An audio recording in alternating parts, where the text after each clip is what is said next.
सर्व आयटी गँगचं पुन्हा एकदा स्वागत आपल्या एज्युकेशनल यूट्यूब चॅनल टेक मॅथमध्ये. काही दिवसांपूर्वीच आपण ॲडमिशनबद्दल एक लाईव्ह लेक्चर घेतलं होतं आणि बरेचसे मुलं त्या लेक्चरला कनेक्ट झाले होते, परंतु काही मुलांपर्यंत जो चौथा राऊंड आहे याची माहिती पोचली नाही आहे. त्यामुळे बरेचसे मुलं काय करत असतात, खाली कमेंट करत असतात. तर आपण काय करूया, हे जे चौथा प्रवेश फेरी आहे आणि जी समुपदेशन फेरी म्हणजे जो काउन्सिलिंग राऊंड आहे याच्याबद्दल सर्व माहिती 5 मिनिटाच्या आत समजून घेऊ. तुम्ही फक्त काय करा, व्हिडिओ पहिल्यापासून शेवटपर्यंत व्यवस्थित बघा, म्हणजे सर्व जे पॉईंट आहे हे तुम्हाला क्लिअर राहील. सर्वात पहिले आजची जी तारीख आहे, आज काय आहे तर आज आहे 5 ऑगस्ट, बरोबर. तर 5 ऑगस्ट असल्यामुळे आजची चौथी प्रवेश फेरी आहे, या चौथ्या प्रवेश फेरीचा आज निकाल लागणार आहे. आता हा निकाल तुमच्यापर्यंत कसा पोहोचेल किंवा तो बघायचा कसा हे पण आपण समजून घेऊ. सर्वात पहिले ते पद्धत कशी, निकाल लागला तर तुम्हाला काय येतो, मेसेज येतो किंवा आयटीतून फोन येतो की तुमचा नंबर वगैरे जे काही आहे हा नंबर तुमचा लागलेला आहे. समजा बाय चान्स तुम्हाला फोन नाही आला, मेसेज नाही आला, काहीच नाही आलं, तरी तुम्हाला तुमची जी प्रोफाईल आहे ही प्रोफाईल लॉग इन करून तुम्हाला बघता येईल की ॲक्च्युअल तुमचा नंबर लागला आहे किंवा नाही. कसं मी ते शेवटी सांगतो, पहिले आपण तारखा समजून घेऊ. तर आज सायंकाळी 5 वाजेपर्यंत याचा जो निकाल आहे हा निकाल डिस्प्ले होऊन जाईल.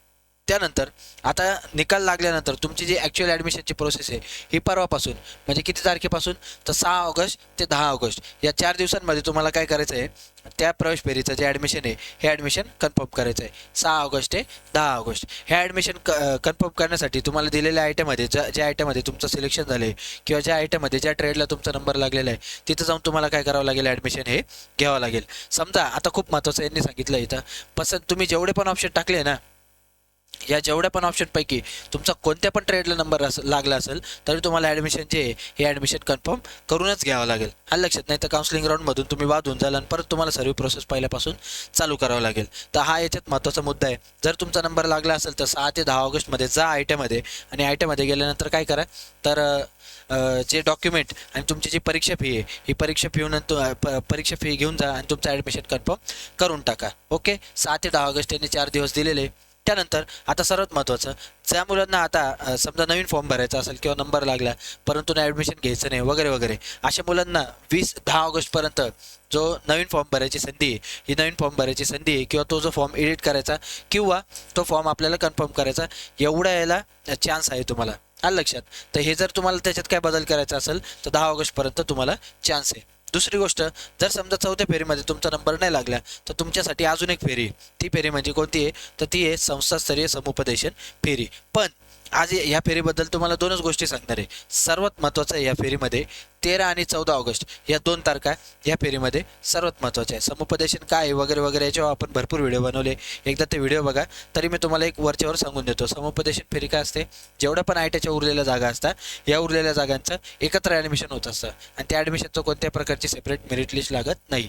तुम्हाला स्वतः त्या आयटीमध्ये जाऊन हजर राहावं लागतं. आता महत्त्वाचं याच्यात काय आहे, 13 आणि 14 ऑगस्ट. आणि हे का बरं महत्त्वाचे आहे तर 13 आणि 14 ऑगस्ट यासाठी महत्त्वाचे आहे की या दोघी दिवशी 13 ऑगस्ट आणि 14 ऑगस्ट, तर ह्या दोघी दिवशी तुम्हाला दोघींपैकी कोणत्या पण एक दिवशी जी ऑनलाईन हजेरी आहे ही ऑनलाईन हजेरी नोंदवायची आहे. जर तुम्ही ही हजेरी नोंदवली नाही तर तुम्ही हा जो राऊंड आहे या राऊंडसाठी तुम्ही पात्र राहणार नाही. त्यामुळे तुम्हाला काय करायचं आहे, स्वतःची प्रोफाईल लॉग इन करून शासकीय किंवा खाजगी एकदा तुम्ही स्वतः करू शकता, म्हणजे आयटीमध्ये जाऊन गव्हर्नमेंट असेल किंवा प्रायव्हेट ते तुम्हाला करून देऊ शकता, किंवा तुम्ही स्वतः लॉग इन करून काय करू शकता, तुमची जी हजेरी ही हजेरी तुम्ही नोंदवू शकता. आलं लक्षात. तर हा याच्यात महत्त्वाचा भाग आहे. आता हजेरी नोंदवल्यानंतर 15 ऑगस्ट ही याची शेवटची तारीख आहे. पुढे बघू. हजेरी नोंदवल्यानंतर 18 ऑगस्ट आणि 20 ऑगस्ट या 2 दिवशी, म्हणजे 18, 19, 20 या 3 दिवशी ज्या तारखेला, ज्या वेळेला आणि ज्या आयटीमध्ये तुम्हाला बोलवलं जाईल त्या आयटीमध्ये तुम्हाला कागदपत्र घेऊन काय करायचं आहे तर हजर राहायचं आहे. बरोबर आहे. असं एकंदरीत याचं स्ट्रक्चर आहे. याच्याबद्दल जास्त डिटेल माहिती बघायची असेल तर आपला व्हिडिओ बघा, आणि आणखी काय अडचण असेल तर कमेंट करा, आपण लाईव्ह येऊन जाऊ. आता थोडंसं मेन गोष्ट सांगतो. समजा जर तुम्हाला हे नाही बघता आलं की तुमचा नंबर जो आहे हा नंबर लागला आहे किंवा नाही लागला आहे हे जर तुम्हाला समजलं नाही तर ते काय करायचं, तुमची जी प्रोफाईल आहे ही तुमची प्रोफाईल आहे, बरोबर. तर ही प्रोफाईल काय करायची, तुम्ही लॉग इन करून घ्यायची. कशी लॉग इन करायची ते पण तुम्हाला एका मिनिटात सांगून देतो. बऱ्याच मुलांना आता ऑलरेडी याच्याबद्दल माहिती झालं असेल की लॉग इन कशी करायची, तरीसुद्धा तुम्हाला सांगून देतो. तुमचा जो रजिस्टर मोबाईल नंबर आहे जो तुम्ही ॲडमिशनच्या वेळेस दिला त्यावर तुम्हाला रजिस्ट्रेशन ID आणि पासवर्डचा मेसेज आला असेल तर तो आपल्याला इथं काय करायचा आहे, पुट करायचा आहे. मी एका मुलाची प्रोफाईल तुम्हाला लॉग इन करून दाखवतो, ठीक आहे. तुम्हाला हे सर्व डिटेल माहिती असेल.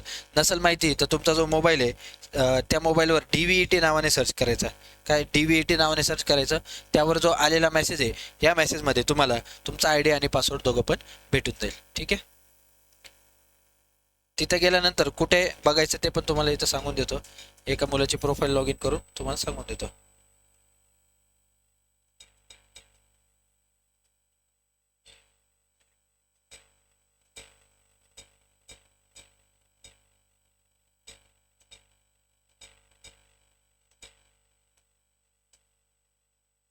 हे बघा, आता एका मुलाची जी प्रोफाईल आहे ही प्रोफाईल मी तुम्हाला लॉग इन करून दाखवतो. तर या मुलाने परत काहीतरी चुकी केली असेल. इथं रेड रेड येत आहे बघा.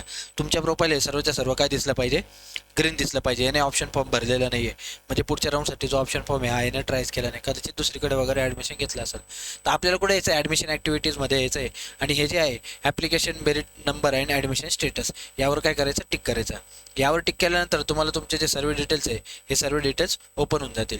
आता नंबर लागलाय का नाही हे कसं समजेल, त्याच्याच खाली त्यांनी काय म्हटलंय, अलॉटमेंट लेटर, यावर काय करायचं, टिक करायचं. आता इथं याला एक नोटीस आली छोटीशी. काय नोटीस आली बघा, allotment letter will be enable after allotment. याचा अर्थ काय, जेव्हा याचा नंबर लागेल तेव्हाच याचं जे अलॉटमेंट लेटर आहे हे अलॉटमेंट लेटर इथं काय होणार आहे, ओपन होणार आहे. जर तुमचं कोणत्या आयटममध्ये सिलेक्शन झालं असेल तर किंवा नंबर लागला असेल तर ते जे अलॉटमेंट लेटर आहे ते तुमचं काय होऊन जाईल, ओपन होऊन जाईल. किंवा अजून दुसरी पद्धत आहे, हे जे तुमचं मेरिट नंबर वगैरे हे सर्व डिटेलमध्ये जाऊन सुद्धा तुम्ही काय करू शकता, ते कन्फर्म करू शकता.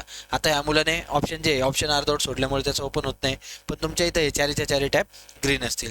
तर या सर्व गोष्टी तुम्ही लक्षात घ्या आणि जेवढे काही डिटेल्स असेल हे डिटेल चेक करा. मी थोडंसं वरवर माहिती द्यायचा प्रयत्न केला आहे. तरी काय अडचण असेल तर उद्या संध्याकाळी आपण लाईव्ह येणार आहे. रोजच येत असतो आपण 7:30 ते 8च्या दरम्यान. तर त्या लाईव्हमध्ये तुम्हाला काय अडचणी असेल तर खाली कमेंट करून सांगा, मी तुम्हाला तिथं त्याचं उत्तर देऊन टाकेल. ठीक आहे.